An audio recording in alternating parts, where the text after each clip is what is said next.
আলাইকুম, সুমি আক্তার রসিকর আপনাদেরকে স্বাগতম। আজকে দেখাবো ঘরোয়া উপকরণের চটপটি কিভাবে বানায়। এটা খেতে খুবই মজা সুস্বাদু খাবার, আপনারা এভাবে ঘরে বানিয়ে খাবেন। প্রথমে আমি একটা ফ্রাই প্যান গরম করে নিয়েছি, পানি ঢেলে দিয়েছি চটপটির জন্য। পানি ঢালা শেষ, এখন আমি ভিজিয়ে রাখা ডাবলি আলু কেটে নিচ্ছি, এটা একসাথে দিয়ে দিব মিক্স করে সিদ্ধ এখন আমি ঢাকনা দিয়ে ঢেকে দিব সিদ্ধ করার জন্য। এখন ঢাকনা উঠিয়ে দেখব হয়েছে কিনা। হয়ে গেছে আমার ডাবলি আলু সিদ্ধ। এখন বাটিতে আমি ঢেলে নিয়েছি। এখন এখানে সবগুলো উপকরণ আছে চটপটির জন্য।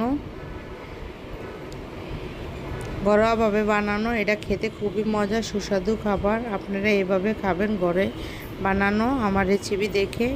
প্রথমে আমি ডাবলিতে টক তেঁতুল গুলিয়ে নিয়েছি, ওইটা আমি দিয়ে দিব, দিয়ে ভালো করে মাখিয়ে নিব।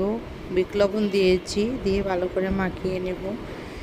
মাখানো শেষ, এখন আমি দিয়ে দিব চটপটি যে মশলাটা ঘরোয়াভাবে বানানো, ওইটা দিয়ে দিব, দিয়ে ভালো করে মাখিয়ে নেব। কাঁচামরিচ দিয়ে দিব, দিয়ে ভালো করে মাখিয়ে নেব।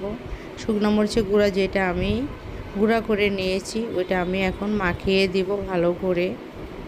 আমার মাখানো শেষ, এখন আমি শসা কুচিয়ে নিয়েছি, ওইটা আমি দিয়ে দিব, দিয়ে ভালো করে এখন আমার পেঁয়াজ কুচি দিয়ে দিব ভালো করে।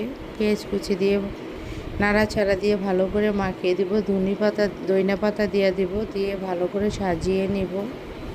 সাজিয়ে নেওয়া শেষ, এখন ফুচকাগুলো সম্পূর্ণ গুঁড়া করে দিব। গুঁড়া করে ভালো করে সাজিয়ে ডিম সিদ্ধ করে রাখা ওইটা কুচি করে দিব, দিয়ে ভালো করে সাজিয়ে নিব। আমার সাজানো শেষ, এখন আমি লেবু চিকলাটা দিব কুচিয়ে, জানি ফ্লেভারটা সুন্দর আসে, ঘ্রাণ আসে, খেতে খুবই মজা একটা রেসিপি। এটা আপনারা ঘরোয়াভাবে এভাবে বানাবেন।